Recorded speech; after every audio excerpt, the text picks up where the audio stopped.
ये मानव जीवन इतना दुर्लभ है, इतना दुर्लभ है, इतना दुर्लभ है और इतने बड़े सौभाग्य के बाद मिला है कि जिसकी चर्चा करना, जिसकी व्याख्या करना, जिसका बखान करना असंभव है।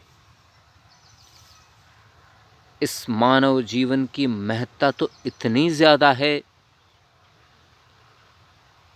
कि मनुष्य जीवन पाने के लिए देवी देवता भी लालायित रहते हैं। उसका मूलभूत कारण ही यही है कि इस जीवन को पाने के बाद हमें पूरी स्वतंत्रता मिलती है कि हम चाहे जैसे भी कर्म करके और उनके फल पा सकते हैं। इसका अर्थ यह भी हुआ कि मानव जीवन में हम जैसे कर्म करेंगे, हमें फल वैसे ही मिलेंगे। अन्य शब्दों में यह भी सही है कि हम जैसे परिणाम चाहते हों, उन्हीं के अनुरूप कर्म करने लगें, परिणाम स्वयं ही मिलने लगेंगे। और इसी सिद्धांत पर पूरी मानव सभ्यता टिकी हुई है।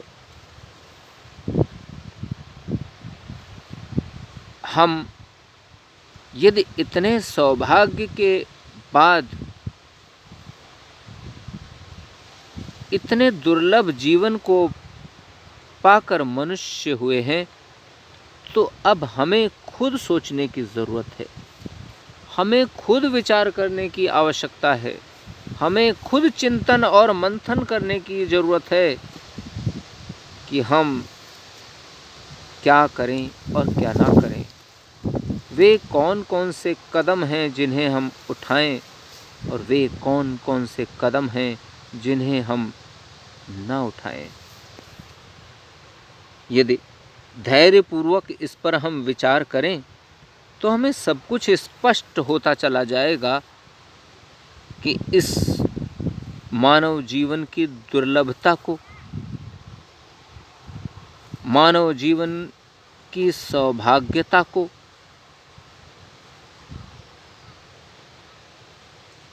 इसके विचित्र रूप को बनाए रखने के लिए हमें बहुत सोच समझकर सभी कार्य करने होंगे।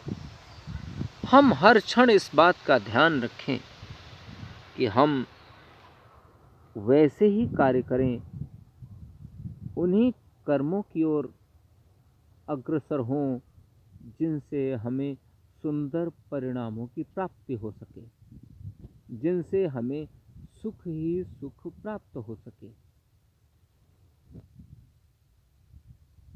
हम ऐसे कोई भी कदम ना उठाएं जिससे कि हमारा जीवन दुखमय हो या हमारा जीवन पापमय हो।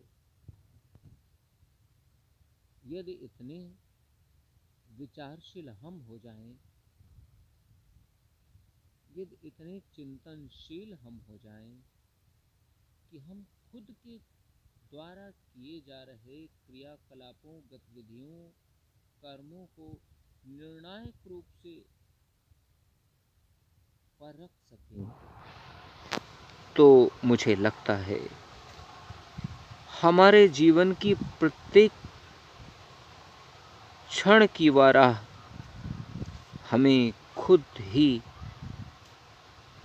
दिशा निर्देशित करती रहेगी और हम धीरे धीरे ही सही उन महान कार्यों की ओर बढ़ सकेंगे जो हमारे जीवन को, हमारे जन्म को सफल और सार्थक करने में सक्षम है।